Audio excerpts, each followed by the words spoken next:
Assalamualaikum warahmatullahi wabarakatuh. Good morning, ladies and Uh, gentlemen. Ohayo gozaimasu minasan.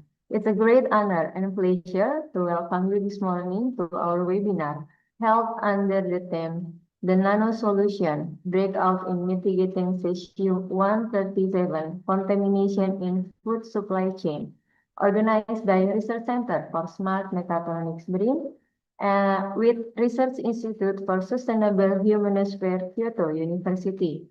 This webinar is held on today, Monday, 24 November 2025, and conducted virtually through the Zoom meeting application.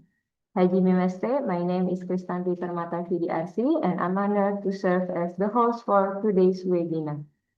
This morning, we are privileged to have our distinguished guest, Professor Yanuandri Putrasari, the head of Research Center for Smart Mechatronics BRIN, and our speakers, Professor Yoshikatsu Ueda, PhD, from Research Institute for Sustainable Humanosphere, Kyoto University, and Mr. Anto Trisugiarto, PhD, from Research Center for Smart Mechatronics BRIN, and our moderator, Professor Dr. Hilman Saiful Alam, from Research Center for Smart Mechatronics BRIN, and all participants and guests for today's webinar. Before we proceed our first agenda, I would like to inform all participants regarding to the webinar rules of conduct.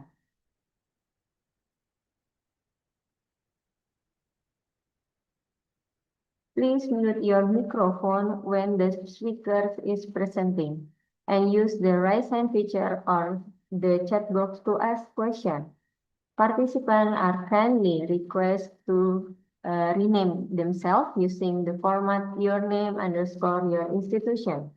Participants are also encouraged to use the Zoom virtual background provided by the organizer. And if the Zoom capacity is full, participants may follow the webinar through the BRIN Indonesia YouTube channel. Ladies and gentlemen, we are now in the opening ceremony session. To open the webinar, we are pleased to invite distinguished Head of Research Center for Smart Mechatronics BRIN, Professor Yanuandri Putrasari, to deliver welcome remarks. To Mr. Yanu, the screen is yours. Okay, thank you, Miss Kristanti. Assalamualaikum warahmatullahi wabarakatuh. Selamat pagi and very good morning, everyone. Distinguished guests, keynote speakers, ladies and gentlemen, it is a great honor and pleasure for me, both personally and as the head of the Research Center, to join this webinar together with all of you through Zoom meeting in this morning. So today's webinar holds significant meaning for the Research Center for Smart Mechatronics, and then for all BRIN members and for the wider Indonesian community, as it represents part of our research contribution toward addressing a national issue. As you may know, in 2025, this year, one area in Indonesia was reportedly exposed to cesium 137 radiation, which affected the environment and the distribution of food originating from that region. And Nano-Bubble or Finebubble technology is one of the research topics in our research center, conducted by Dr. Anto and Dr. Hilman, which has the potential to help solve the cesium-137 contamination problem. And this potential is based on the experience of our colleague, Prof. Yoshikatsu Ueda from Kyoto University, who contributed to addressing the Fukushima incident using this technology. Therefore, we invited him and also Dr. Anto to share their experiences in this webinar with the title The Nano-Solution Breakthrough in Mitigating Cs-137 Contamination in the Food Supply Chain. Ladies and gentlemen, on this occasion, I would like to express my sincere appreciation to all guests and participants. I also extend my deepest gratitude to Professor Yoshikatsu Ueda, Dr. Anto, and Dr. Hilman for their willingness to deliver their presentation and also share their knowledge and experiences. I would also like to thank Professor Hanif, the Chief of Intelligent Instrumentation Research Group, the team of Research Center Secretariat, and the team of BRIN, Bandung Public Relations Bureau, and everyone who has dedicated their effort to organizing and making this webinar possible. My appreciation also goes to the BRIN leadership and the head of research organization for electronics and informatics, Dr. Budi Prawara, for their continuous support of this event. With that, and by saying Bismillahirrahmanirrahim, I formally declare this webinar is open. Lastly, I wish you all a fruitful and productive webinar. Wassalamualaikum warahmatullahi wabarakatuh, and thank you very much. We would like to express our gratitude to Pak Yanu for the welcome remark.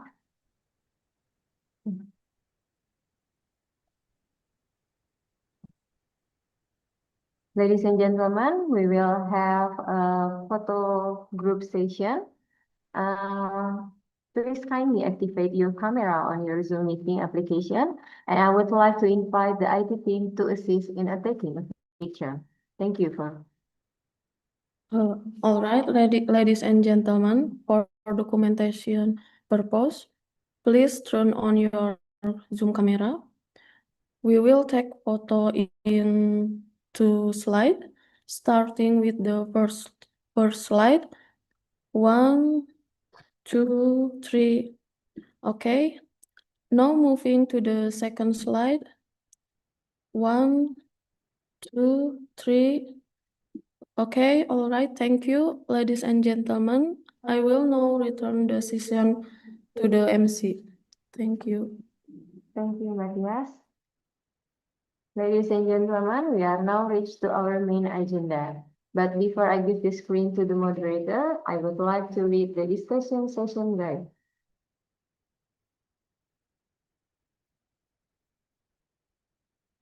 Participant may ask questions using the raise hand feature, and question may be submitted to the Zoom chat box or YouTube chat box. The moderator will select and invite participants or questions to be addressed. And it gives me great pleasure to introduce our speaker, Professor Yoshikatsu Ueda, PhD from Research Institute for Sustainable Humanosphere, Kyoto University, and Mr. Anto Trisugiarto, PhD, a researcher from Research Center for Smart Mechatronics BRIN. And in this session will be moderated by Professor Dr. Hilman Saiful Alam. But before that, I would like to read his brief biography. Professor Dr. Hilman Saiful Alam is a research professor at Research Center for Smart Mechatronics BRIN. He obtained his bachelor degree in mechanical engineering from Universitas Jenderal Ahmad Yani, and he earned his master degree and doctoral degree from mechanical engineering from Bandung Institute of Technology. And to Professor Hilman, you may take the floor. Okay, thank you, Bu Tanti. Assalamualaikum warahmatullahi wabarakatuh. Good morning and good afternoon once again to our distinguished participants. Thank you very much to the host for the kind introduction. I am Hilman Saiful Alam, and I will be guiding our scientific session today. And thank you, Professor Yanuandri Putasari, for your insightful and motivating remarks. The webinar topic today, the Nano-Solution, breakthrough in mitigating Cs-137 contamination in the food supply chain, holds immense significance given the global issue of food safety.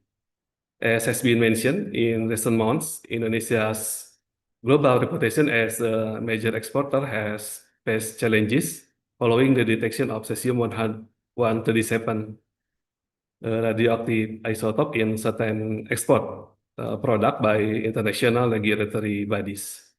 This incident underscores the urgent need for robust, modern, and reliable mitigation technologies.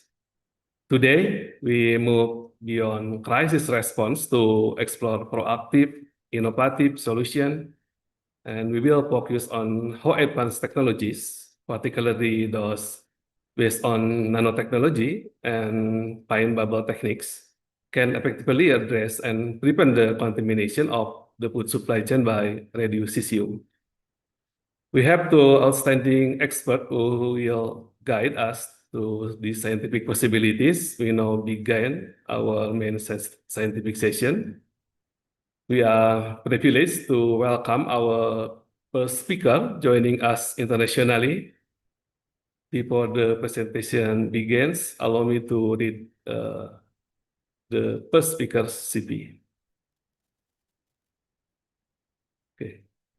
He is Professor Yoshikatsu Ueda, PhD from the Research Institute for Sustainable Humanosphere, RISH, Kyoto University. Professor Ueda's educational background is firmly rooted in advanced technology, holding PhD in informatics from Kyoto University in 2004.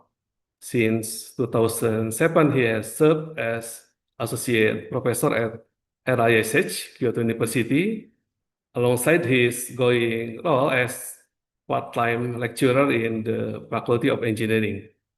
His pioneering research focuses on fine or ultrafine bubbles, electrochemical properties, and broadband ultrasonics, with practical applications spanning environmental and agricultural sectors. His expertise is recognized globally, notably to his role in the ISO TC 281 Fine Bubbles Committee and his recent recognition with the Academic Research Encouragement Award in 2024.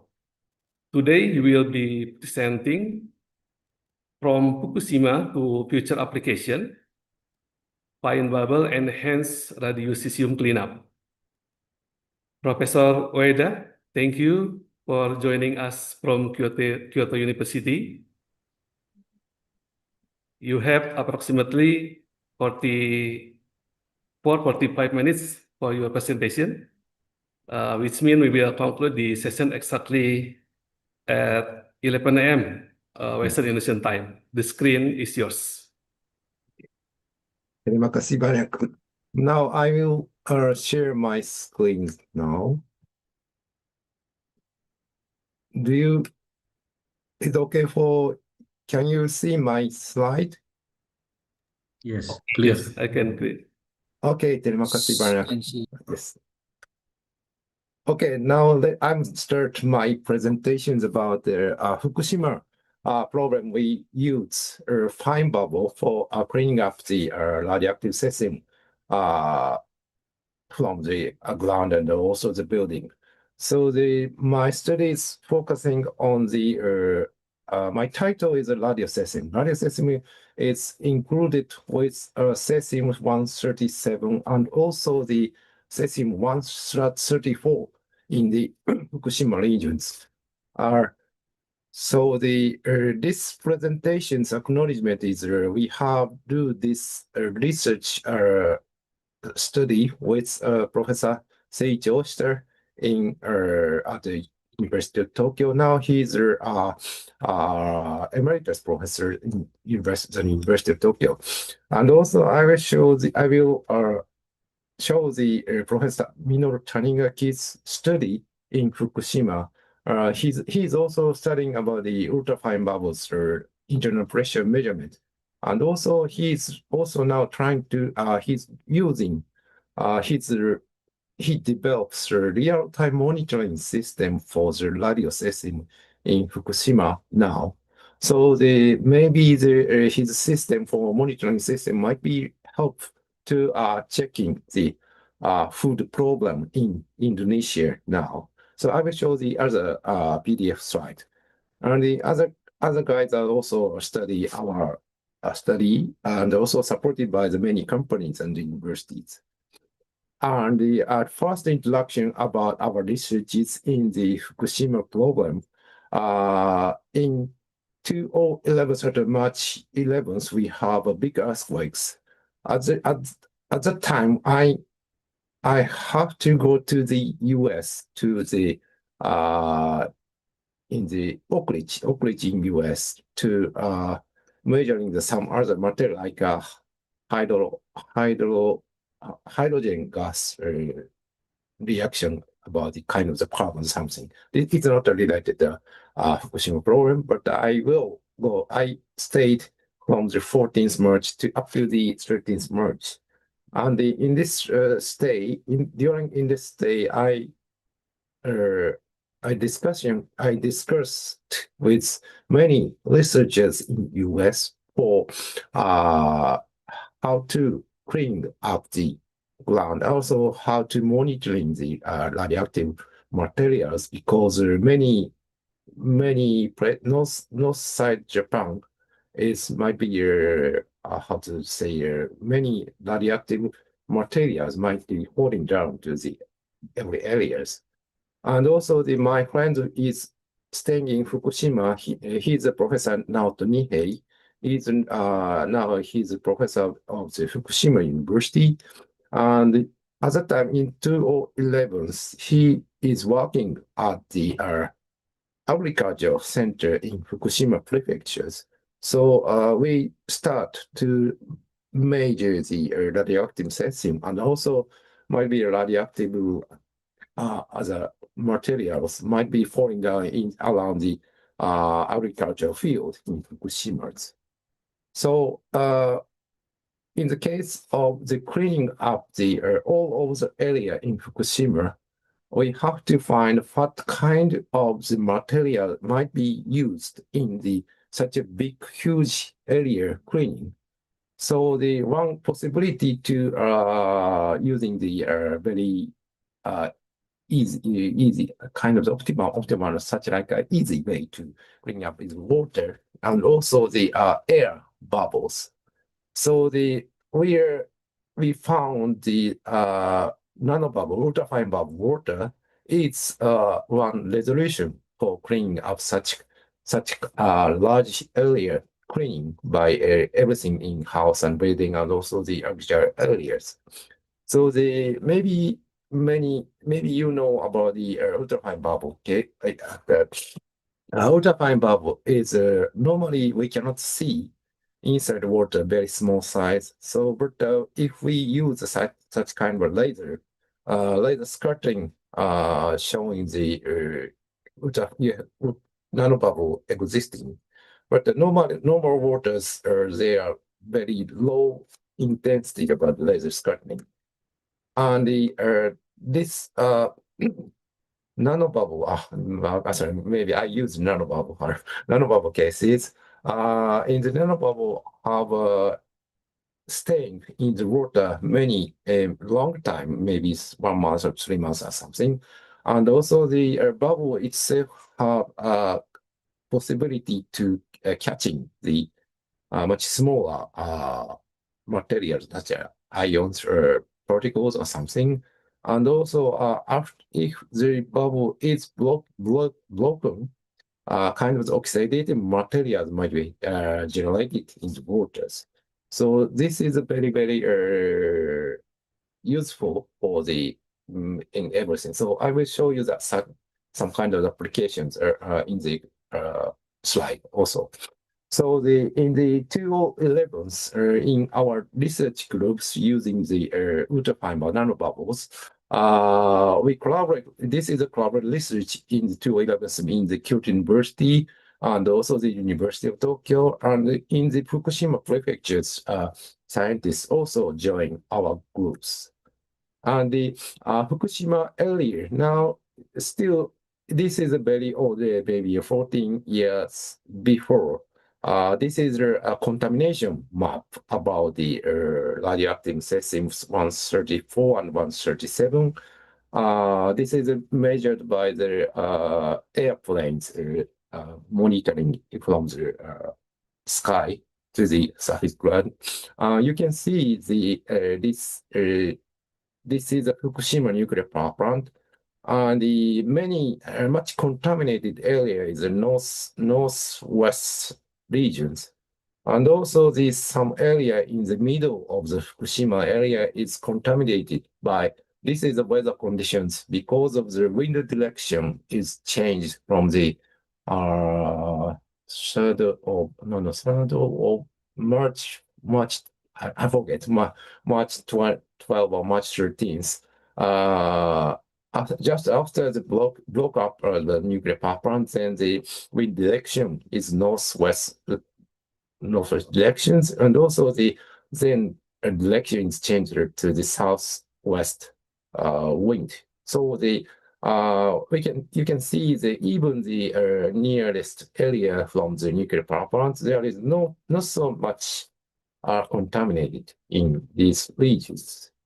So we have do some cleaning up experiment by using the nanobubbles. We have 2 points in here. One point is Fukushima's Agricultural Technology Center here, and also we also do the cleaning up test in the Soma City in 2012. So, and also maybe I will skip this one. This is the target of the cesium is radioactive materials, and also we can measure these materials by using the gamma ray spectra. So, for cleaning up by using the nanobubbles, we will make sharing turbulent flow type measurement generators, nanobubble generators. And this is the real photos in the Fukushima prefecture in 2011. We prepare the, this is maybe 60, maybe 60 liters waters inside. This is the tap waters. And we generating the nanobubble in these generators. And maybe 30 minutes walking. After that, we make a nanobubble waters here. And for the experimental study, we collecting a global from Fukushima. And this is a radiation level about the 2,000 becquerel per kilogram. This is a cesium-137 concentrations. And also this is the cleaning method is we collecting the samples gravel up to 100 grams. And each samples are shaking with the mortars and such as almost 3 hours. And this is the experimental case, so that we prepare the purified water, and also we make from the purified water make a nanobubble with air. So after shaking the samples in 3 hours, we dried the woven in gravels. Then we measure the gravel samples again. So in this case, our nanobubble water case is mode size, and also the concentration of the bubbles is showing in these tables. And this nanobubble water, this is 550 liters case. Anyway, in the fresh nanobubbles still remains existing the kind of the 0.3 times to 10 to the 8th numbers in milliliters. And even after 1 week, we still have this case is increasing compared with fresh one, but almost the same level of concentration about the nanobubbles. The removal ratio is a bit much higher compared with the normal fresh water case. We have almost 20% higher than the normal water cases. So this is the top of this is just a graph of the result about the removal ratio of the Cs-137. So this is a very nice result for us. So we will continue to the cleaning up in the this is a basic experiment kind of the bottle inside the bottle cases. So we do the wider cleaning experiment in the outside and also the inside of the houses. So another interesting result we have is in the after the cleaning gravels, we also collecting the waters here. This is the nanobubble waters after cleaning and also purified water after cleaning. And we can see the color is completely different between the nanobubbles and also the purified water cases. So we guess it might be a result about the chemical reaction about the nanobubbles. But in the results is no difference. We check the inside the water. We check the what kind of the metal oxide and other metals are inside in the both of the waters. There's not so different. So anyway, this is one case of the kind of the chemical reactions, such like ion value or Fe2 plus to Fe3 plus or something. But we have no results. This is only just one cases. So we do the remediation test in Fukushima in the many outside in such like primary schools and also the outside of the sheet in the made by the gravels and also the watching the wooden surfaces and measuring by the such kind of the measurement surrounding the PBs sealing the outside radiations. But in this case, it's basically we using water cleaning. So we have to collecting all of the waters. So this might be a problem for the now. And also the in this cleaning method is also useful, but in maybe in this especially in this primary school cases, we do this experiment in the 2012. This is 1 year after the accident. So in 1 year, outside of the surfaces, they have many lanes and sometimes they road surface is cleaning up by typhoons. And this is maybe the weather condition might makes change in the surface of the road and bodies. So in this result is not such a different such a efficiency about the nanobubble. So I think if we use the nanobubble water for cleaning in the outside, it's better to use just after we found such like contaminations may happen. And also we have other interesting result about the nanobubble case is agricultural applications studies. And this is a case of the absorption in soybean germination cases. In the soybean germination cases, we use DW means distilled waters and also the nanobubble water cases. You can see the uptaking cesium-137 is collecting much higher than the normal water case. So this means the nanobubble might be collecting many ions, CS plus ions. It's collected starting the nanobubbles, and then the ions collecting nanobubble ion with water might be catching by the soybean roots. So, sorry, this is a Japanese, so I will skip this one. But anyway, we do such a experimental case in the waters. We use a radioactive material such like a cesium-137 and sodium-22 and P32 cases. So we check these radioactive materials by catching the imaging plate. So I have already shown that this is the cesium-137 CS plus cases, nanobubble increasing the uptaking the cesium-137 cases. And this is the opposite case is 32P means the POO 2 minus cases. You can see the nanobubble is disturbing the uptaking ions. So the distilled water can much uptaking the P32 cases. So the in this experimental results means the nanobubble have ability to catching the cations, but the anion case is opposite. So the we have to think about it. This might be a property about the nanobubble cases.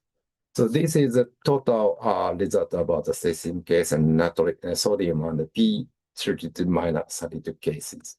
So you can see the anion case is a nanobubble is increasing their uptaking the radiation materials, but the cation case is the opposite. So the distilled water is increased decreasing the nanobubble. Nanobubble decreasing uptaking the materials.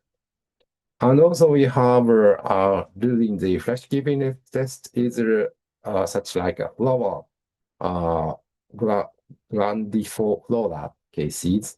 And the before the freshness keeping test, we also checking the uptaking the water, total of water amount might be uptaking the water amount by using the coloring agents. This is a fantasy something. This is Japanese companies are using this one. And this test is we cutting the flowers. Then the cutting edge is put into the coloring waters with nanobubble and without nanobubbles. So with nanobubble cases, water is firstly uptake going inside to the flowering leaves, flowers. So you can see the nanobubble have such kind of ability to water uptaking speed is much higher than the normal waters. So we also trying to do the tomato glowing test in the by using the fresh waters, and also the this is also in this is nanobubble water cases.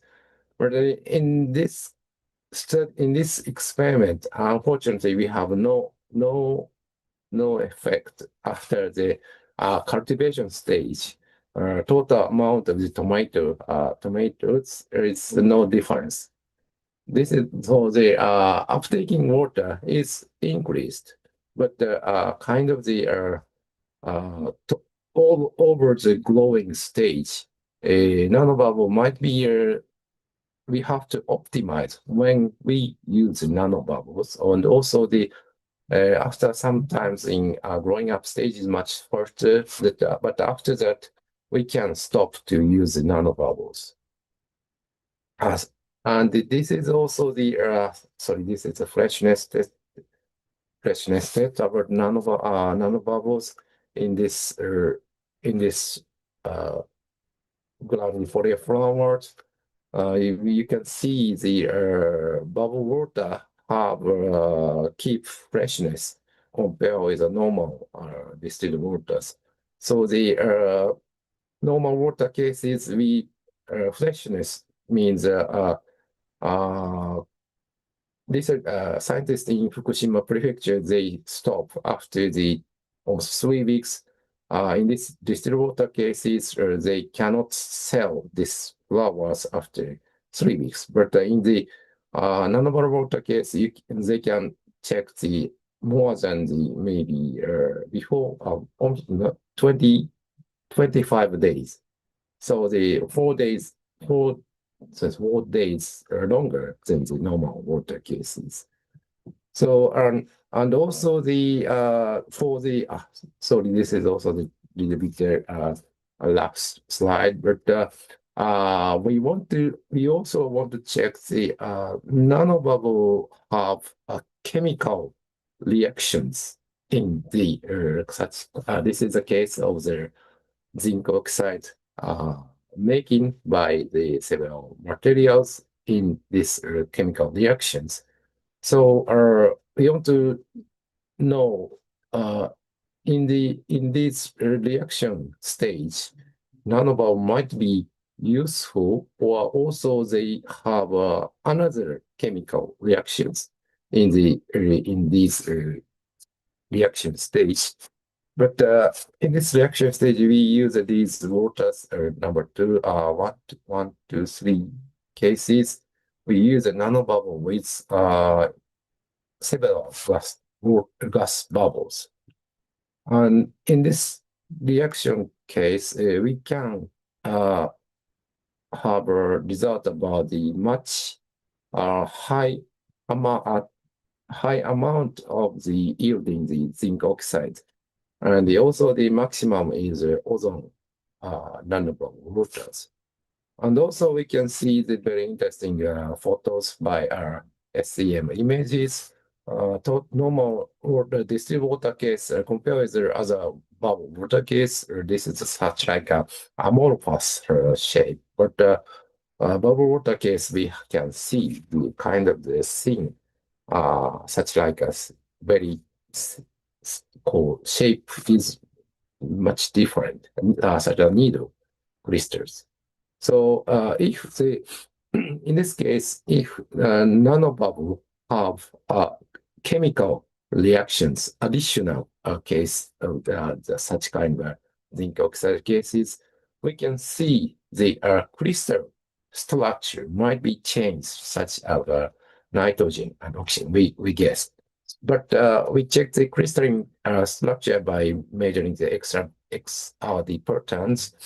There is no difference in all of the 3 cases. So in this case also shows nanobubble have might be speed up increasing the reaction speed in the chemical reactions, such like a zinc oxide. But in our case, only in our case, it's nanobubble has not such ability, such like changing the structure in the zinc oxide cases. So anyway, we want to check the why such a nanobubble has such ability, kind of the cleaning up efficiency and the questions keepings, and also the chemical reactions in our researches.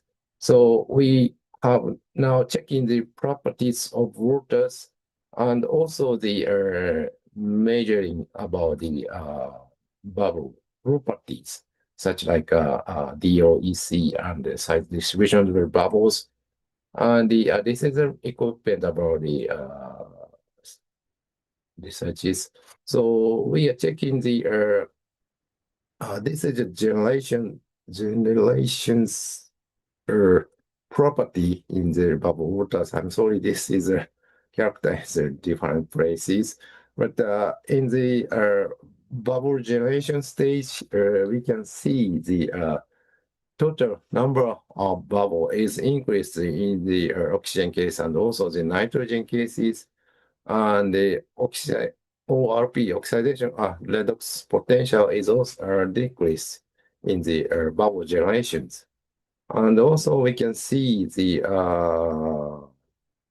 DO level and also the EC levels gradually decreased, and also DO level is decreased in the oxygen. This might be because of the temperature is increased or something. So anyway, we can see the relation between the bubble density and the ECs in the waters is some relation in the oxygen and nitrogen. This is a basic study about our studies. Also, this is some other study about the after finishing the generations.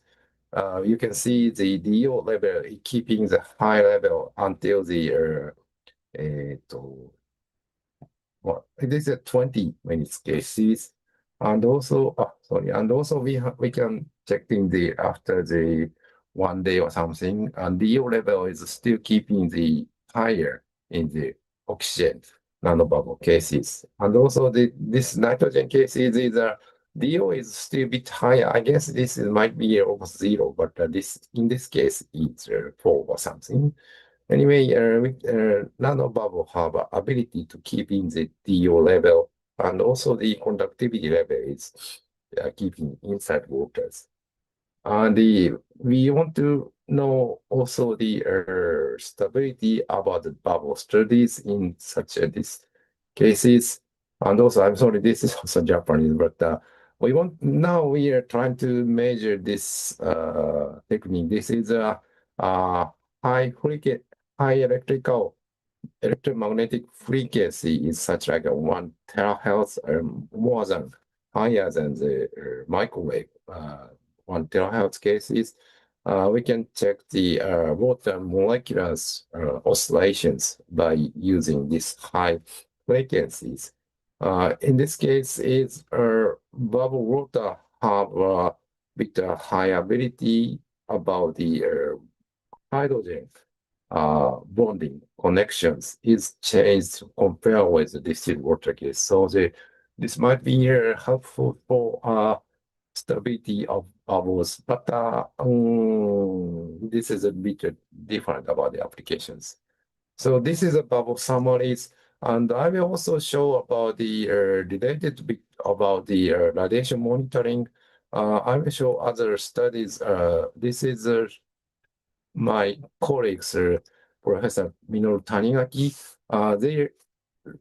We also collaborate to study about not only the nanobubble, about the radiation monitoring in Fukushima now, or even this year is after 14 years after, we still measure the real-time monitoring system is working in the Fukushimas.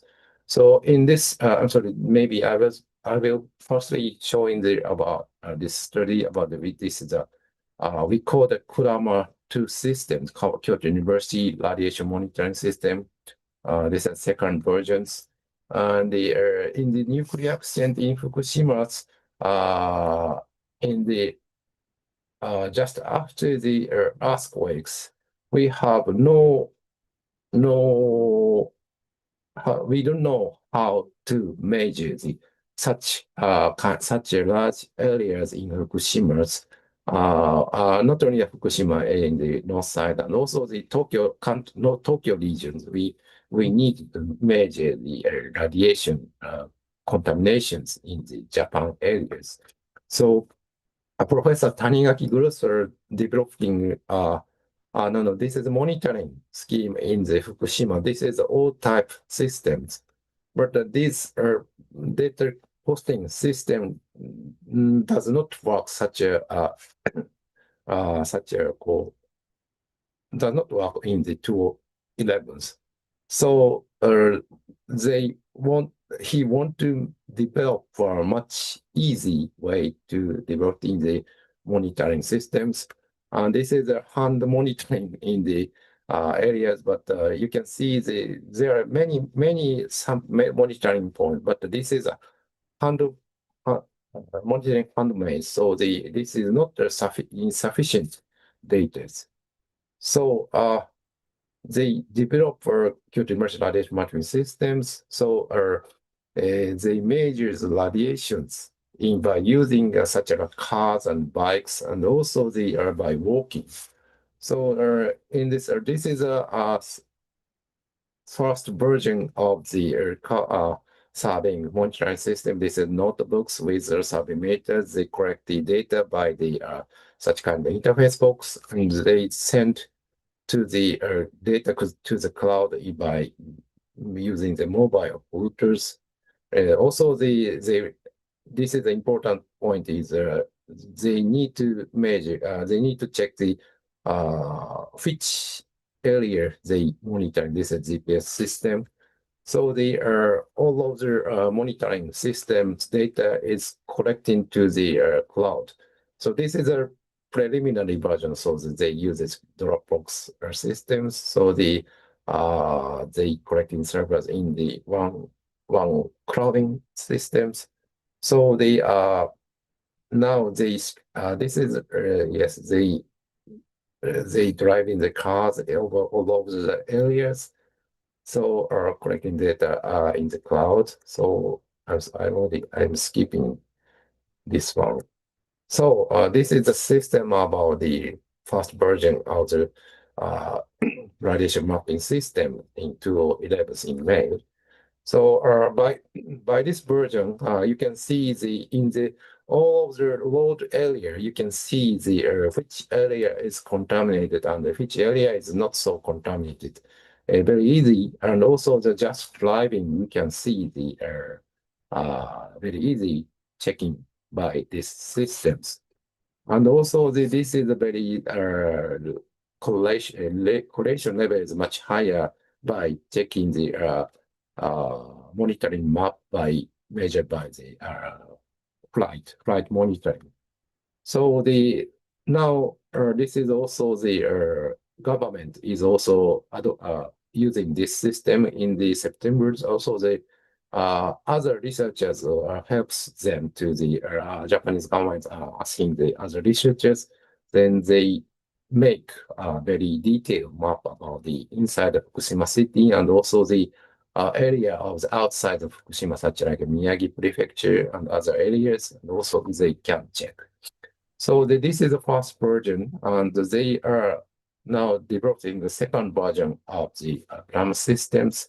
So second version is they install the system in the buses in the Fukushimas, and also the posting bike, they install these systems, and also the schools and hospitals everywhere they want to install this system. So they make a much smaller size monitoring system, such like collaborate research in the companies. And now this is now they use a new system, such like special developments. So after that, they can in the system. So sorry, I have other information about these systems. So they use new sensors about radioactive radiation monitoring sensors. So in this sensor, you can see the not only the cesium, we can see the other kind of the radiation materials, kind of the K14s, and also in this range, this is energy range. You can check also the other radiation materials by these sensors. So this is the kind of the calculation systems, and this is I mean, maybe I don't know this one, and also they collect the many materials. So this is the second version of the radiation mapping system. This is small size, and they do not use a notebook PC. This is a kind of the small ICs. So they install this new one in the bus, city bus in Fukushima. So every city bus is moving every day. So this monitoring data is updating almost every day. So you can see when something is different in the before yesterday or something, you can check the very easily checking the which area and what kind of the material is falling down in the Fukushima. So this data is shared in the website, so you can see which areas change the data or something. So now Fukushima area is very safety level of the radiation is much higher than before the 2011s. So this is some kind of the results about this modular systems, but maybe I will skip this one. So after the 2012, this large scale surveys continuing this large areas. So if such kind of the monitoring system are also used in Indonesia, this might be very useful and helpful. So even when something is different in some areas, you can find very easily. And also after finding some areas, we can try to measure more detailed experiment in here. So this is our in Fukushima's application, not related to fiber. This is very useful, I guess.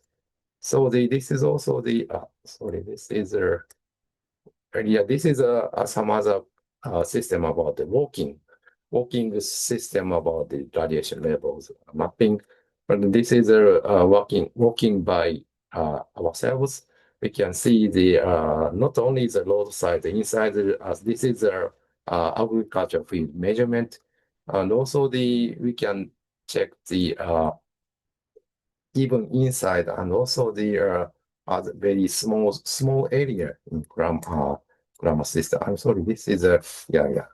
Anyway, this is my talk about the radiation mapping, and also the nanobubble studies are used in the Fukushima regions. Almost finished my studies. Thank you very much.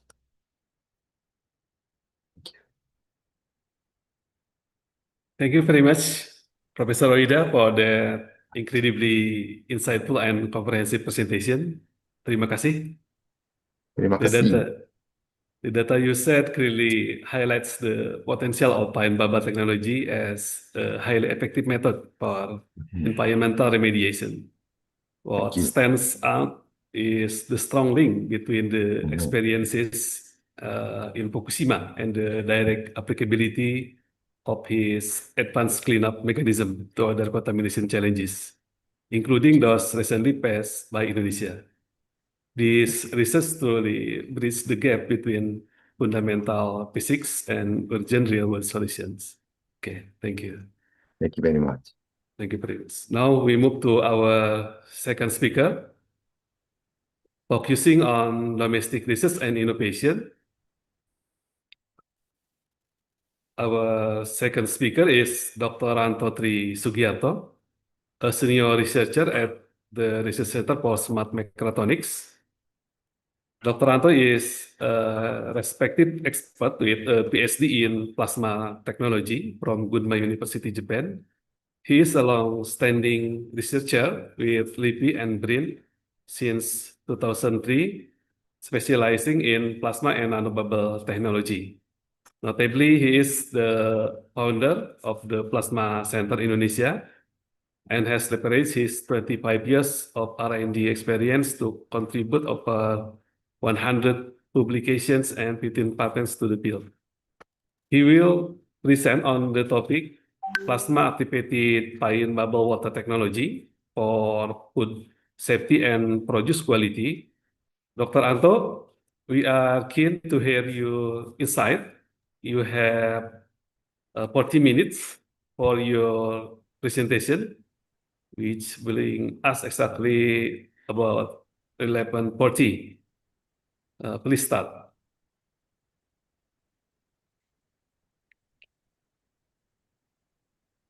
Okay.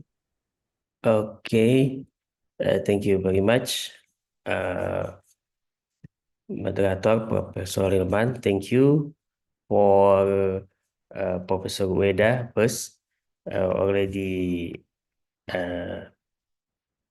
present about the how to remove the cesium 137. Actually, for this time, I'd like to introduce actually my research according to plasma activated Finebubble water for food safety and produce quality. Actually, this research is according to the situation. So why today I asked Professor Ueda to share his research according to mitigation CS-137. So this is why this is a correlation to with separation incident of radioactive cesium 137 contamination in Banten region in Indonesia. This case is discovered after the US government rejected shrimp export, and followed by rejection of spicy products like cloves from Lampung area, and also nowadays footwear also rejected by the US government. And according to the investigation, it was found that nearly about 22 plant industry in Banten area was affected by this cesium 137. So we are worried about the situation. So why I asked Professor Ueda to give us a lecture according to how to Japan to maintain this condition. On the other hand, in Indonesia, we have also along the implementation of free meals program from our president in early 2025, several cases of food poisoning have been occurred in various regions in Indonesia. As of October 2025, more than 10,000 children has suffered from food poisoning.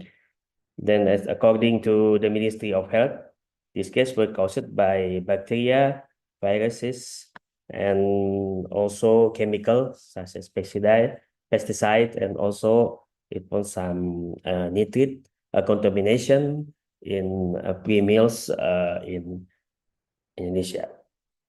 So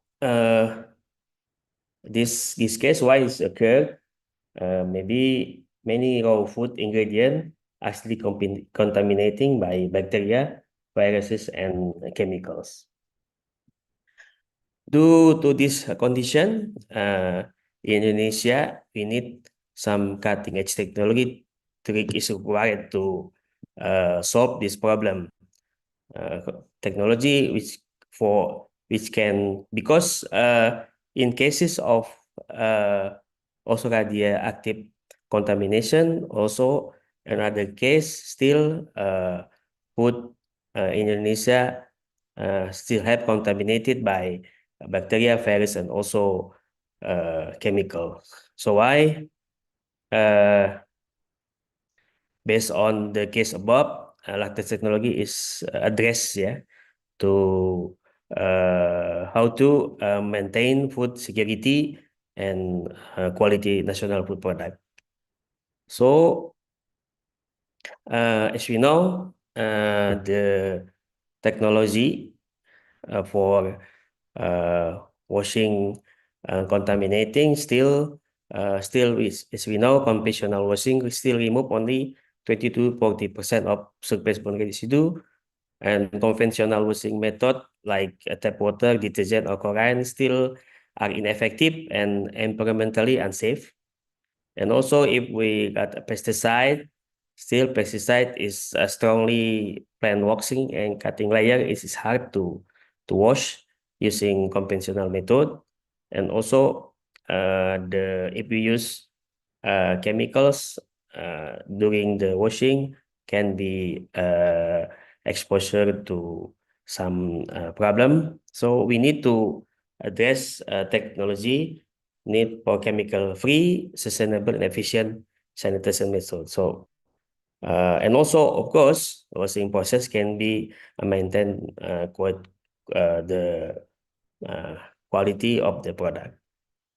So in this presentation, I would like to express one of our research in innovating technology for washing technology. We developed one technique, plasma activated fine bubble water. I will show you what is different between fine bubble water as Professor Ueda present before. The fine bubble technology, the fine bubble, ultra fine bubble or nano bubble can attach to the particles, and then the particle leap from the surface and carry away inside the water. So this is one technique also using by Professor Ueda to lifting the Cesium-137. On the other hand, if we introduce plasma to activated fine bubble, this plasma can generate reactive oxygen and nitrogen species and can be activated nanobubble to attach dirt, not only to lifting but also it can be degrade the organic into harmless compound.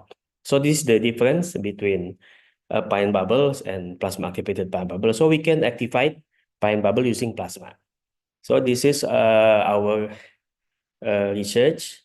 This fine bubble can be working to produce the plasma can be working to produce some reactive oxygen and nitrogen, and also this reactive species can be introduced into the water using the fine bubble, and then can enhance also radiocesium removal and reduce a chemical such as a pesticide, and also can kill microbes, and also can be slow respiration to the product. Okay.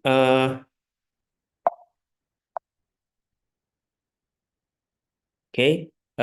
Here before to continue, I'd like to see the fine bubble. This is the fine bubble technology. The fine bubble technology, you can see if the bubble is around millibubbles, the bubbles is rising very fast. But when bubble is in micro bubbles is shrinking, and when the bubbles is very small, less than 1 micron, people say nano bubbles, but according to Osaka declaration this year's, we should use ultrafine bubble and nano bubble is not used for scientific words.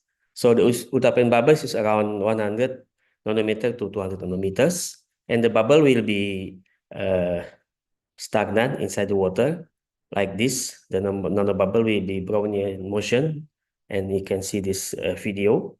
You can see this the nano bubbles. Yeah, the bubble is stable, just moving around inside the water. So this technology we combine with plasma technology. This is the plasma technology. Plasma is post-state matter. This is the ionized gas. When you apply the energy, the gas can be ionized to become radicals. For example, if the gas is oxygen, you can get ozone, hydrogen peroxide, or OH, and if the gas is nitrogen, you can get nitrate. Plasma normally occur in nature like this, but we can also develop inside lab. This is the plasma in our lab. You can see this very nice magenta color from the plasma. So in our research group, we already start studying plasma from 1998, from plasma in gas, in water, and also application for the water treatment. This is such of the result.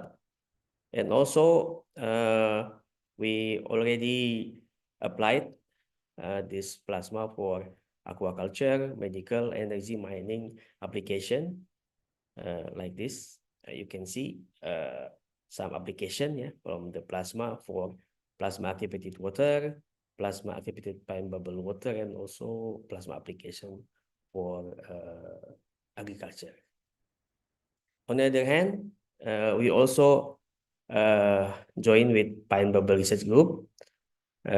Professor Hilman is working mainly for this research. We develop a fine bubble generator and also plasma fine bubble generator. This is fine bubble, ultra fine bubble research. Also, our ultra fine bubble generator can reach the bubble numbers of the bubbles inside 1 milliliter is about 7.25 or 72 million bubbles inside 1 milliliter the water. And this is our plasma activated bubble water generator.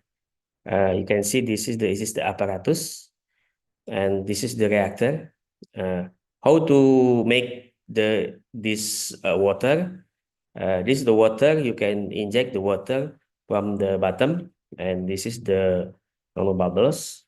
From the beginning, the gas going through the plasma, and the gas is ionized, become some species, and this species injected to the nozzle. And finally, you can get the plasma activated water as a product. This is the video of one of our plasma activated water. If you see from the beginning, the water is clear, and after the nanobubble is working, and you can get this plasma. With the plasma is activated, the fine bubble inside water, and you can get some reactive species like ozone, hydrogen peroxide, which radical or nitrate. Then the bubble size is about 100 nanometers to 100 microns. The bubble is also stable here. For example, if you get oxygen or ozone, we can get the high dissolution oxygen inside the water. And this we can use this water to remove pesticide, microbes, and also to extending the shelf life of fresh product. This is our result for the formation of reactive species inside the plasma activated water. You can see the bubble number is about 50 million bubbles inside 1 milliliters, and the bubble size is 263.62 nanometers. And we also analyze the reactive species inside the water, and you can see by time when the pH is decreasing, and you can get some nitrate and also ozone inside the water. On the other hand, when you use oxygen as the feed gas inside the water, you can get ozone water. So the ozone concentrating can be up to 15.2 ppm inside the water. And also, on the other hand, we can also get hydrogen peroxide inside up to 10 ppm. So we can apply this plasma activated water in agriculture for pre-harvesting or post-harvesting. In case of pre-harvesting, we can use this plasma activated water to remove heavy metal, for example, from the soil, and also to kill the microba inside the soil. And also using this water, we can remove pesticide, and also we can less using of chemical fertilizer inside the water. On the other hand, for the post-harvest application, we can use this plasma activated water for cleaning the fruit of vegetable, and also cleaning the contaminants to the vegetables or spicy. So we can use this water to clean up the post-harvest product. This is our example, our prototype of plasma activated water. You can see this video. When we start, the water can the bubbles, the activated bubbles is coming, and it will be clean up the surface of the lemon, for example. This is the mechanism. When the plasma activated water, when the pine bubble will attach the contaminant surrounding the surface of the lemon, and because the pine bubble is including some radicals, and this radical can be degrade pesticide, for example, to remove a pesticide to be CO2 and free water, and this active species can also remove the microbes, and finally can kill the microbe surrounding the lemon. And from our research, we found that the water also, when we check the water, we found that the pesticide already removed. So it means that not only to remove from the surrounding of the lemon, and also to break down the pesticide to become clean water. This is interesting result, I think. So we already have some experience for washing grapefruit, for example. This is grapefruits. We washing using plasma activated water.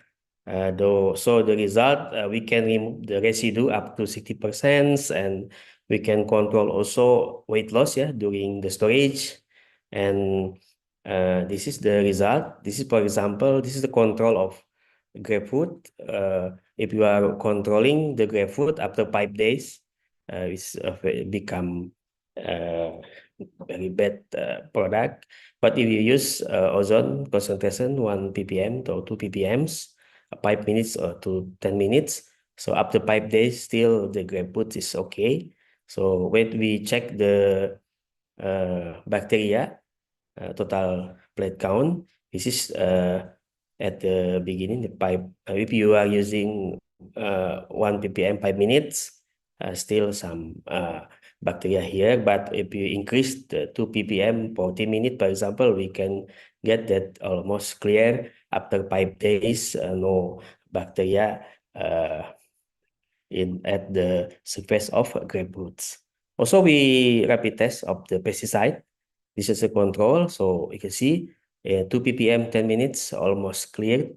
It means when the pesticide color is yellow, after 2 ppm 10 minutes, the pesticide is removed. On the other hand, we also try to leafy vegetables. This is pak choy, brassiparapa. Normally, shelf life is 2 or 3 days at ambient temperature. So we washing using ozone pine bubble about 2 minutes. So we confirm that the total TCP is we can lower the TCP, and also the color after 5 days we can control this pak choy. Here's the result. This is the control. You can see in the control after in 2 days it's already brown like this. But if you use plasma pine bubble, we can enhance up till 5 days. Another product like cherry tomato, shelf life is 5 to 7 days at room temperature. So we applied plasma activated bubbles. You can see here the pesticide residue can be controlled.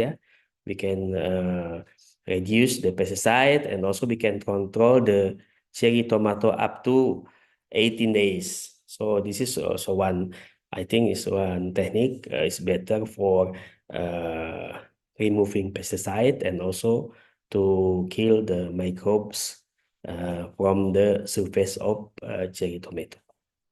On the other hand, we also trying for chili. This is chili.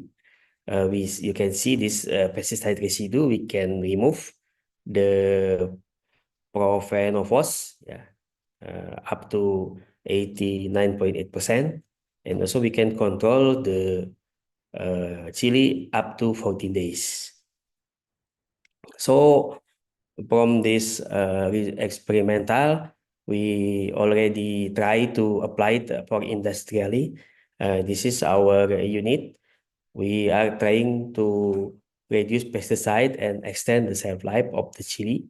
This is our result.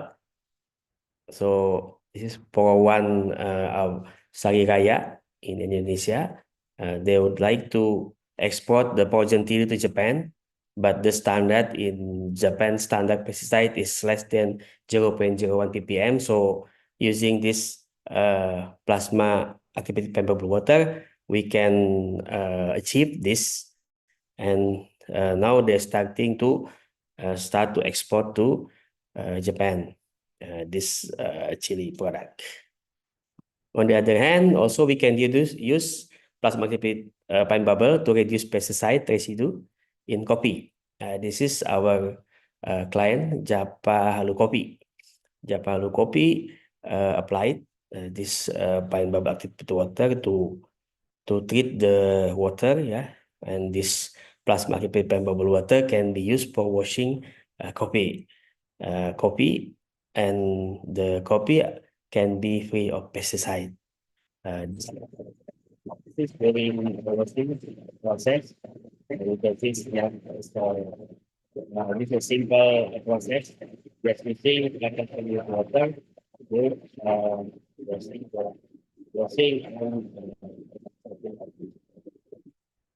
This is the result.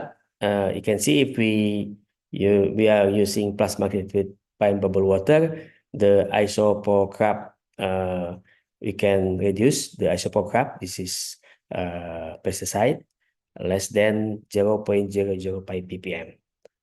On the other hand, also this Finebubble used for cascara sterilizing. This cascara is coffee cherry pulp. This cascara, if we use activated water, the product can be free of pesticide, and you can use this for cascara tea, antioxidant rich cascara tea.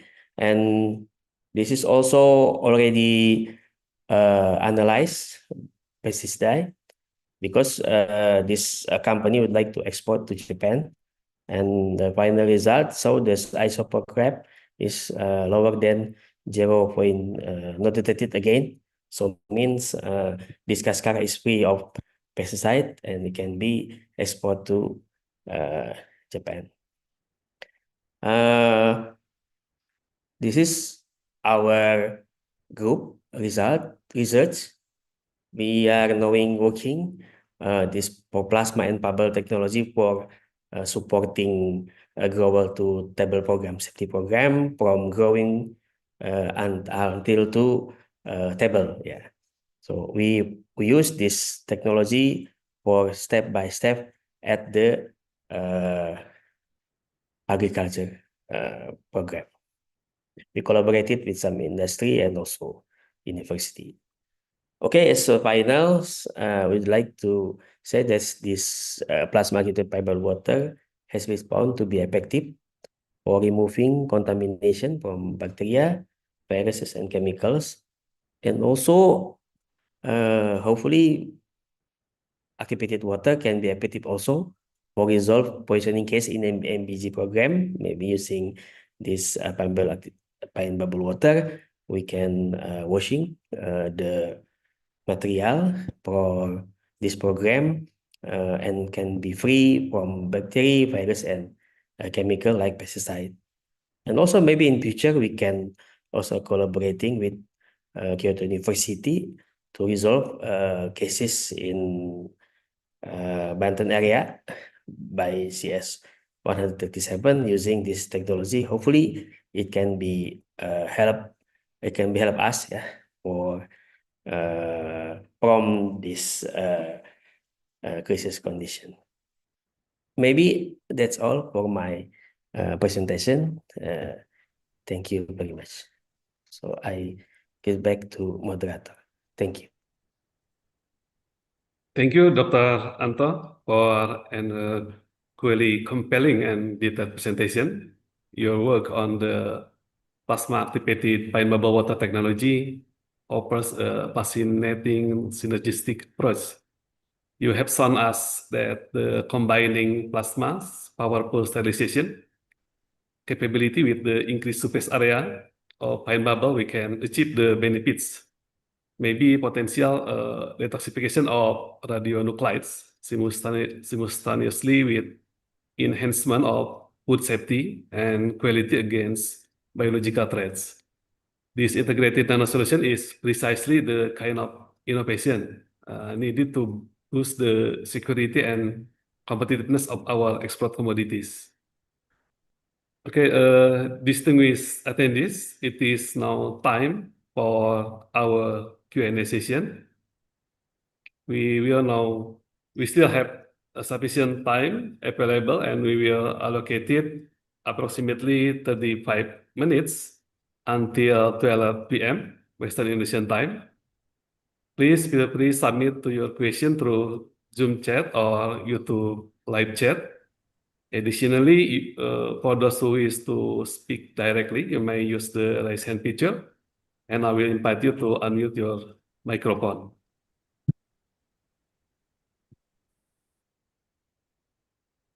Okay, thank you very much. We have question from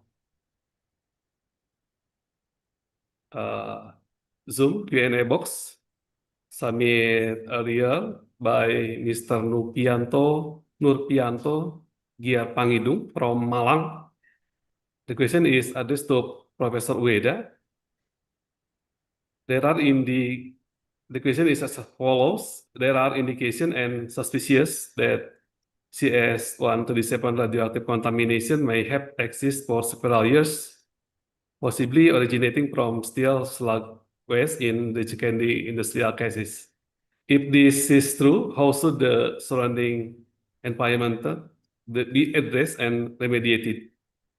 Although Professor Ueda has kindly responded in the chat, I would like to restate his key point for the benefit of our participant. Professor Ueda, if you like add any further clarification or remarks, the floor is yours. Yes, I sent back the message about this problem is firstly important is measuring the monitoring about which place is contaminated, and after that we found the place much contaminated areas, we can cleaning up cleaning up by nanobubble, or also the plasma water may be useful to cleaning at the surface of the areas. And after the cleaning up techniques, we also you have to also collecting the waters. And inside the water, they have many contaminated radioactive cesium. So we also use some other techniques such like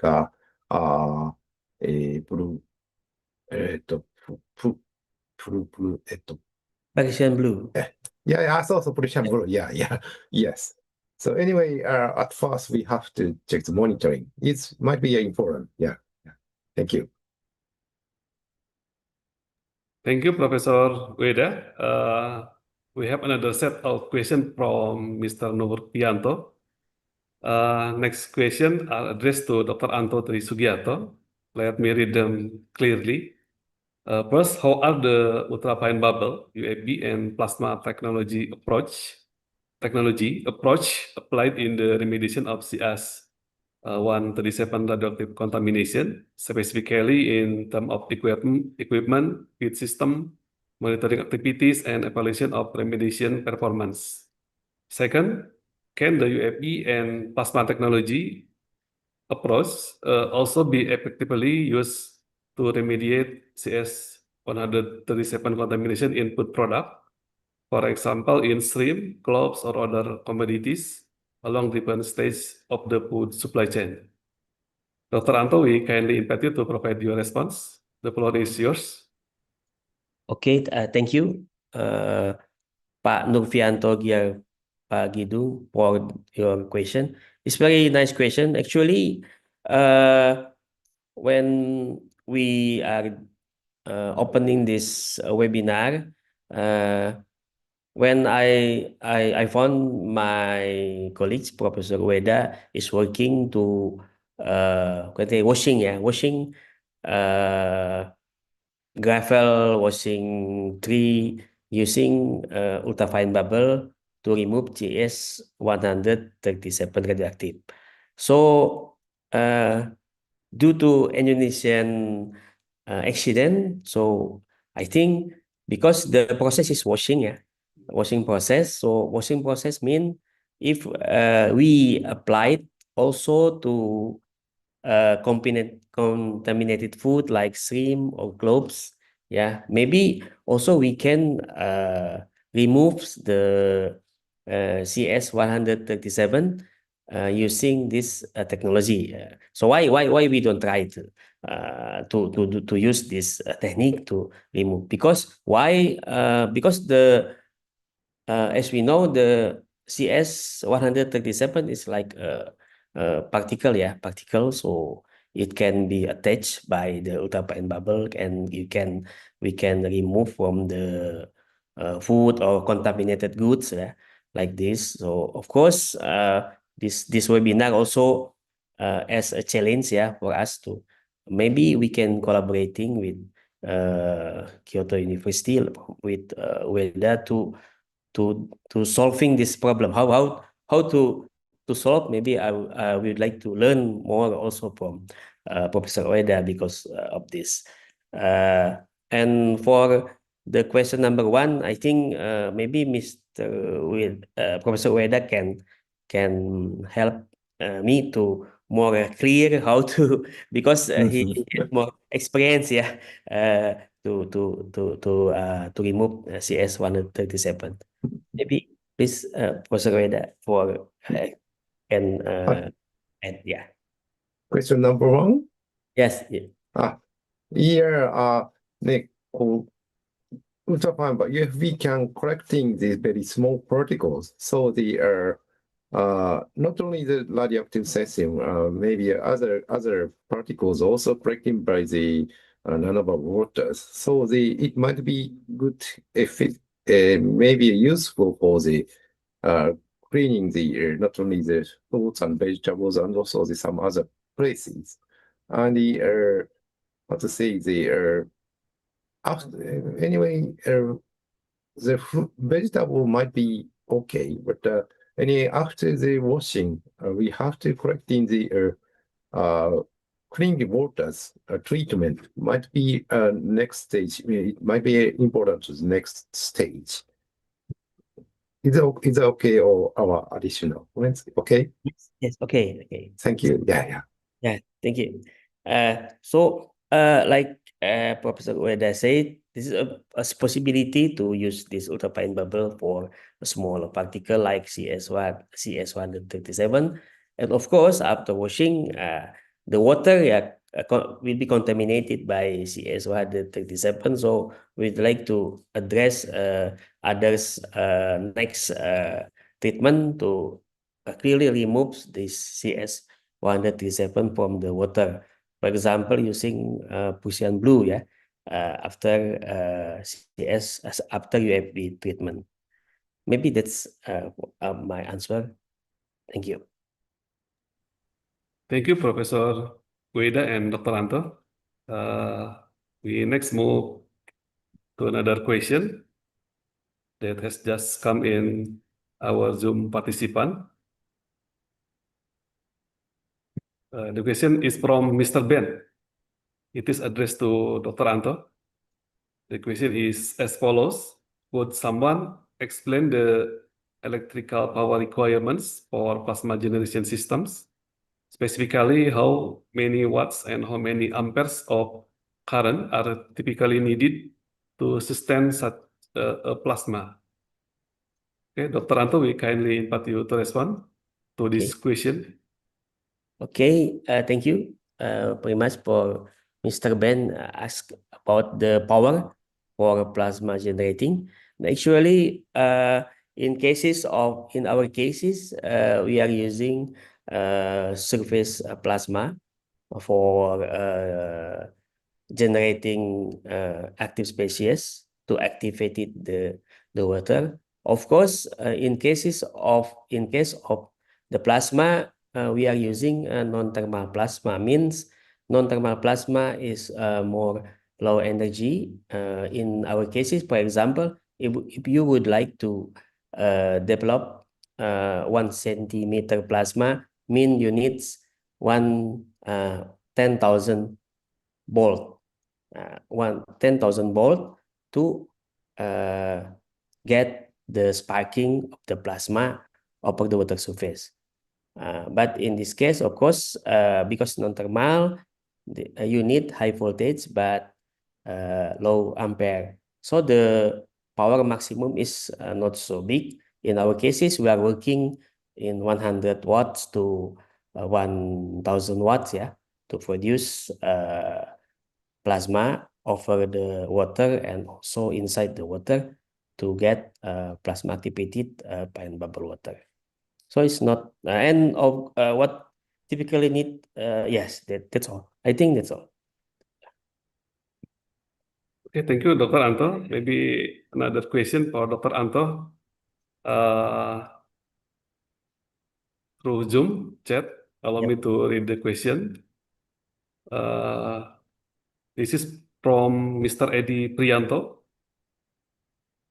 First question, could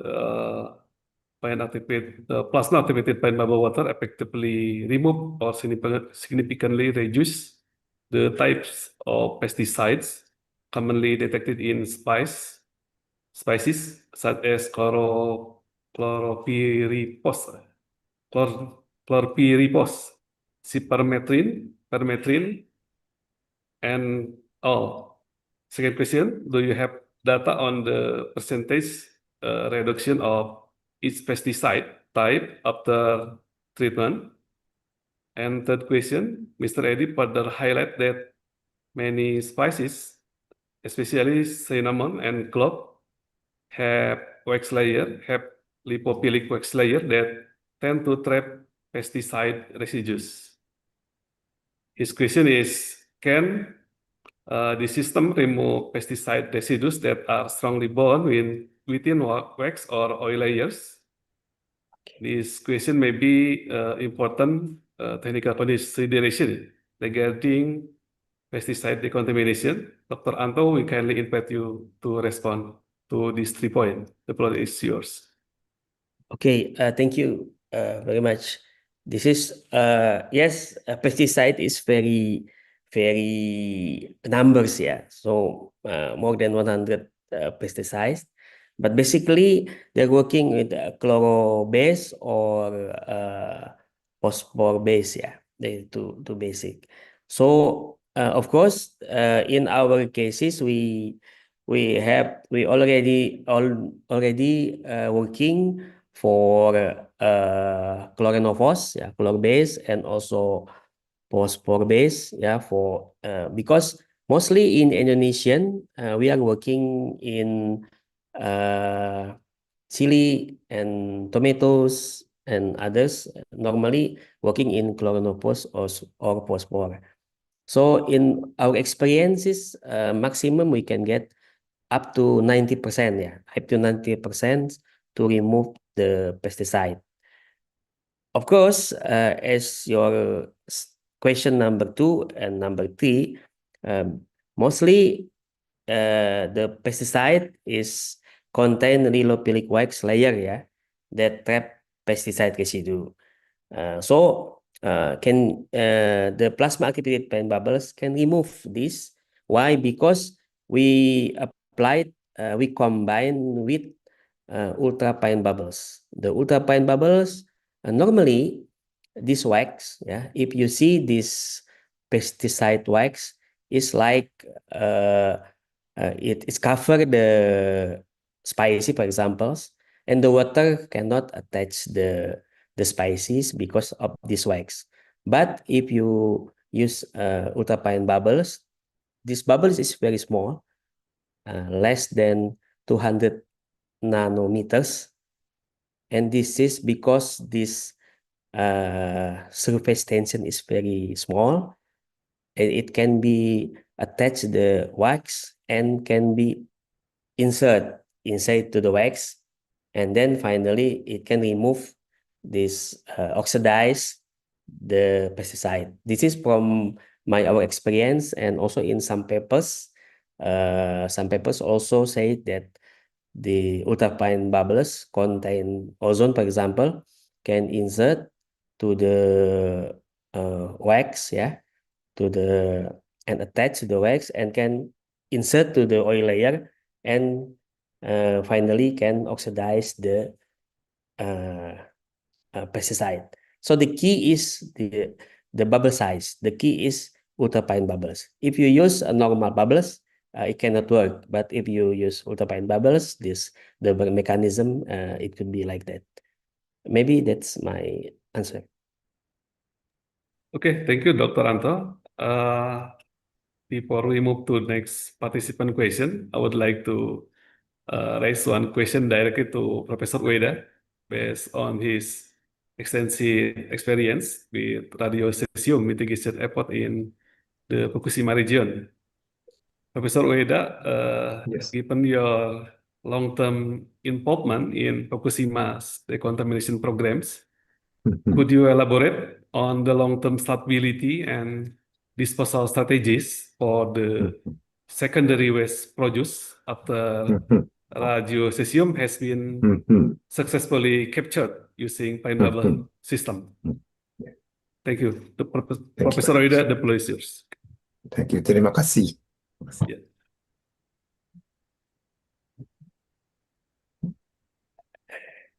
Can you give? Yes. For me? Yes, for you. In the after the cleanup in the Fukushima prefecture, now we are collecting the how to say, it's kind of the components, such kind of the big component is collected into the one places.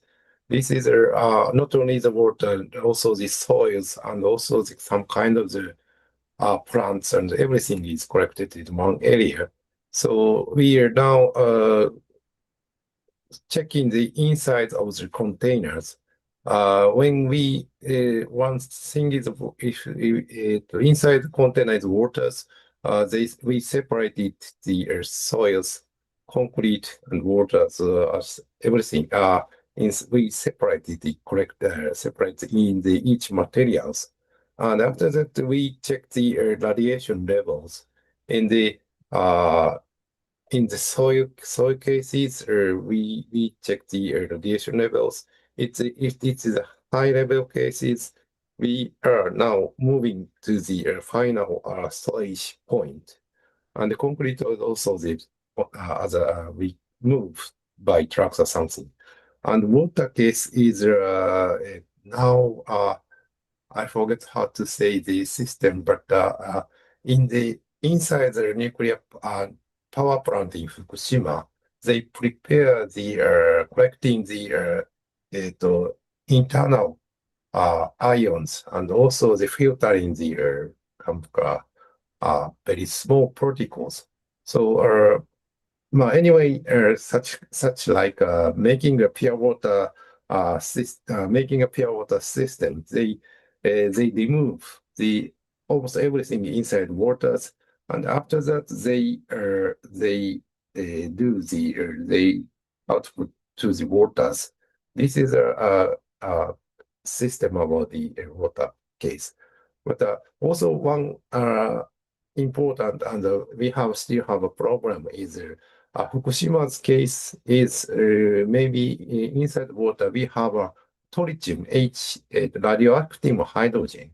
So the tritium water we cannot remove and separate the normal water case. This is still we have a problem. But now other material can be removed from water, and then we are collecting the final storage point maybe in Fukushima prefecture. And this is a very how to say in the final storage point we keep these materials almost 50 years by 80 years. After that, the radiation level is much lower than the now. Cesium-137 is half lifetime is almost 30 years or something. So after 100 years, radioactive cesium is purely changed to normal materials. This is some kind of the cleaning system in Fukushima. Is it okay? Thank you very much, Okay. Professor Ueda, Thank you. for detailed explanation. Yeah. Okay, we now move to the second question. We have another set question submitted through Zoom, this time from Mr. Edi Prianto, addressed to Dr. Anto.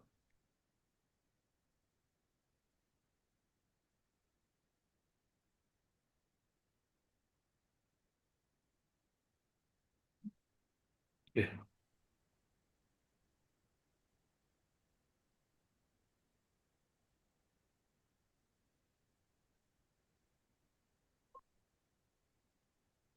The question is, oh, sorry. This is from Bening Parawan. Yes. Okay. For Dr. Anto, could you explain the electrical power requirement for plasma generation systems? Specifically, how many watts and how many amperes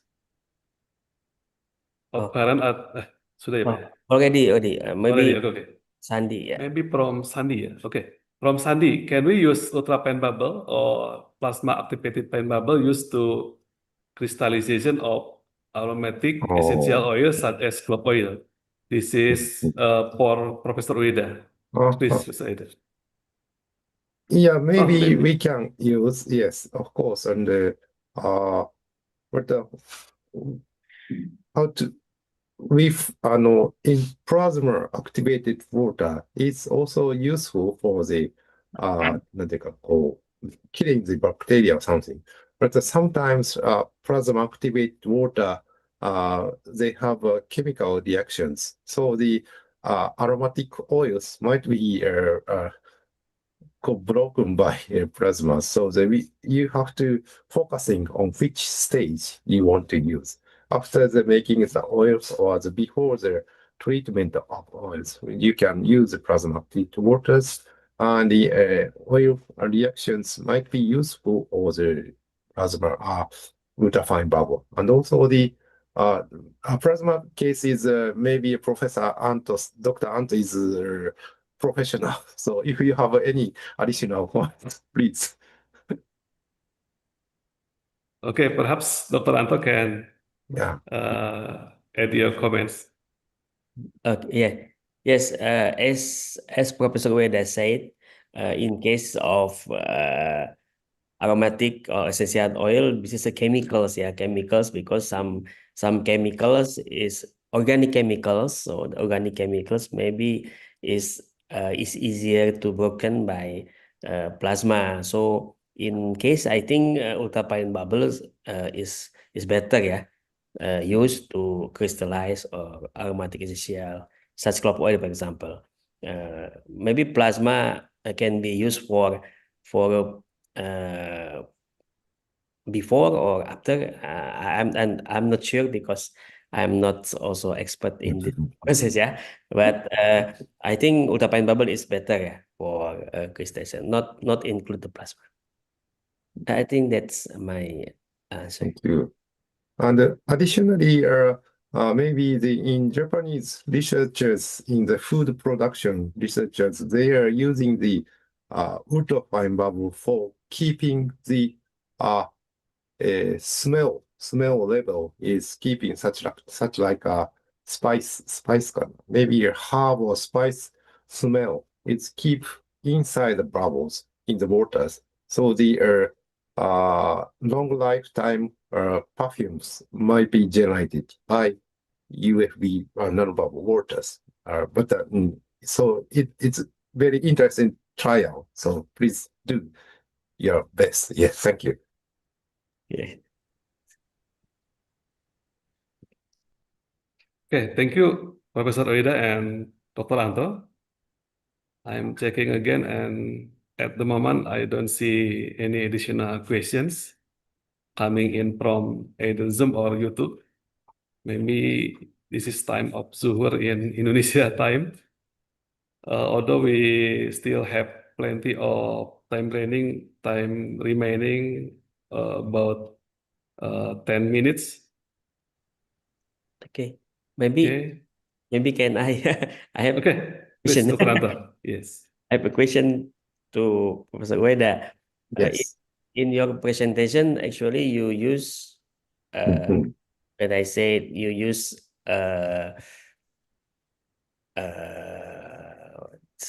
wait, for research in research 2, you use Mhm.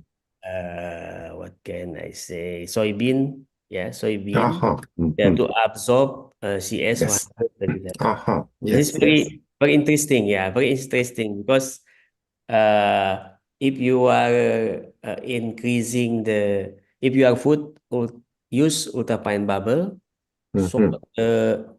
the absorption of the CS-137 is more higher, combined Mhm. to normal. So Mhm. this is this research is just to knowing the condition, or you are trying to absorb the CS-137 using Mhm. soybean plant. What is Yang 619 ya kemarin ya? Mhm. Ya, pesticide. You mean the cesium-137 is increased when you are you are using ultrafine bubble. yeah. This case is uptaking from the root root, not the cutting soybean. This is from the root cases. And the how to say our experiment in our experiment is used by radioactive cesium, Cs-137. So we can see the clear difference between the normal water and the bubble waters. But the total amount of the radioactive cesium-137 is much lower than the normal normal normal other materials. So the total amount might be how to say, it's not it is the safety level is much higher, even the uptaking by the nanobubbles.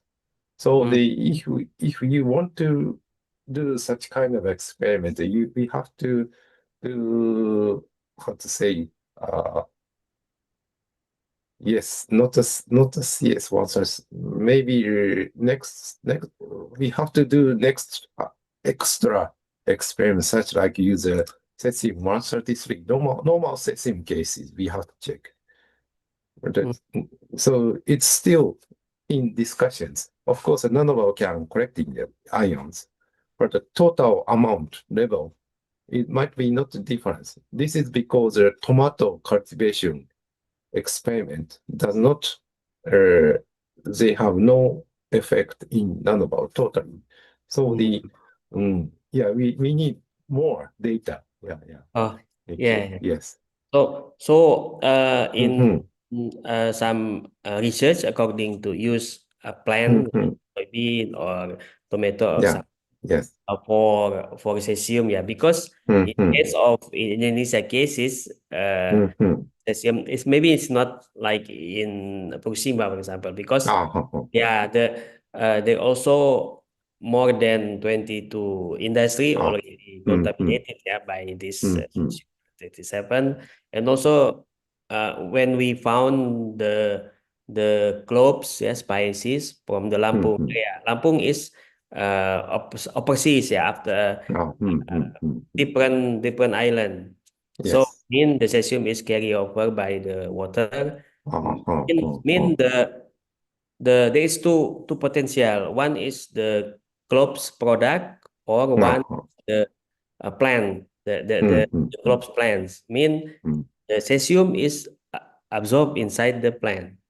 So cesium is already inside. Yeah. This the possibility like that, right? Yeah. Yeah.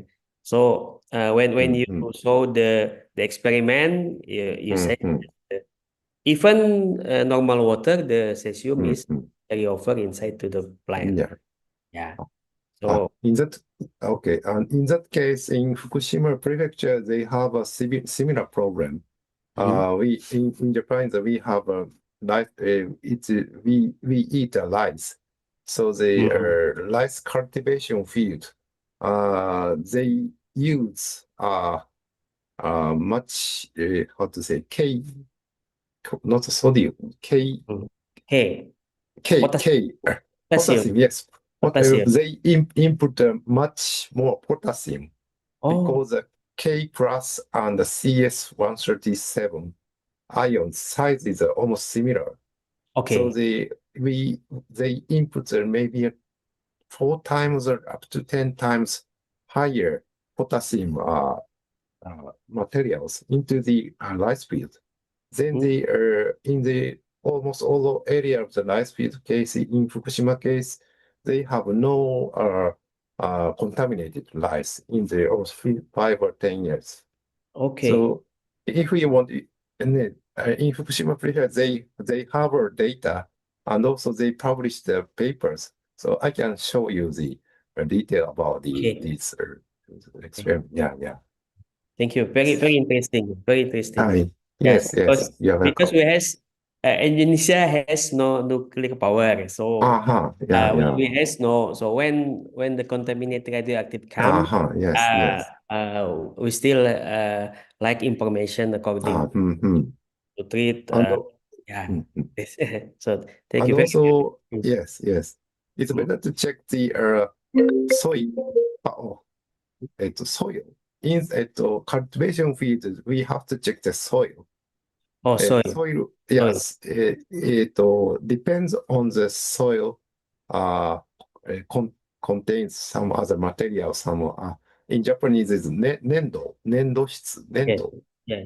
Yes, some kind of the material can collecting the cesium, so they keep inside the cesium maybe in 30 more than 10 years. So in that case, we don't care about the cultivation during the soil. It depends on the soil materials. Yeah, and water cultivation is maybe a very how to say water cultivation is very clearly we can check the cesium ion might be easily uptaken in every plant. So these information also you can check the Fukushima Prefecture's scientists researchers papers. Yes. Thank you. Okay. Thank you. Very nice.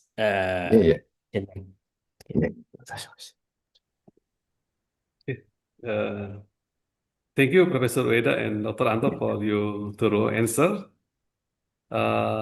We have 4 minutes left for Q&A, but there is no question left. Maybe we can move to our next part of our program. The discussion has been incredibly rich, and moving from the scientific principles to practicalities of implementation and the crucial element of regulatory compliance also. Distinguished participants, please give a hearty virtual round of applause for both our speaker, Professor Yoshikatsu Ueda and Dr. Anto Trisugiarto, for their exceptional presentations and detailed responses. Thank you so much for sharing your expertise. Before I hand the session back, allow me to summarize the strategic importance of our discussion today, drawing directly from the context of Indonesia recent challenge. The incidence of Cesium-137 contamination in Indonesian export commodities confirm the urgent need for robust defense mechanism. The key takeaway is that the Nano-Solution integrating Finebubble cleanup and plasma-activated water provides a sophisticated scientific and necessary tool for securing the quality and global competitiveness of our food supply chain. This joint seminar with Kyoto University's RISH is a vital step in establishing this sustainable radionuclide risk mitigation system. Thank you once again to Professor Yoshikatsu Ueda and Dr. Anto Trisugiarto for their invaluable time and expertise. I'm Hilman Saiful Alam, your moderator. I now conclude the scientific session and return the floor to the host to lead the closing formalities and official end of the webinar. Thank you. We would like Thank to you very much. express our sincere gratitude to our moderator, Professor Hilman, and we also extend our appreciation to our speakers, Professor Yoshikatsu Ueda, PhD from Research Institute for Sustainable Humosphere, Kyoto University, and Pak Anto Trisugiarto, PhD from Research Center for Smart Mechatronics BRIN, for delivering such insightful presentation. Ladies and gentlemen, as we come to the end of today's webinar, on behalf of the organizing committee, I sincerely apologize for any shortcoming during the event. Once again, thank you very much for your active participation today, and we wish you have a pleasant day. Wassalamualaikum warahmatullahi wabarakatuh. Waalaikumsalam warahmatullahi. Thank you. Thank you very much. Thank you very Thank you much. all. Ueda, yes. はい、ありがとうございました。テレマカシありがとうございます。はい、ありがとうございます。では失礼します。 Concentrate. Terima kasih. Ya, はい、 izin, 失礼し Mas. ます。 Ya.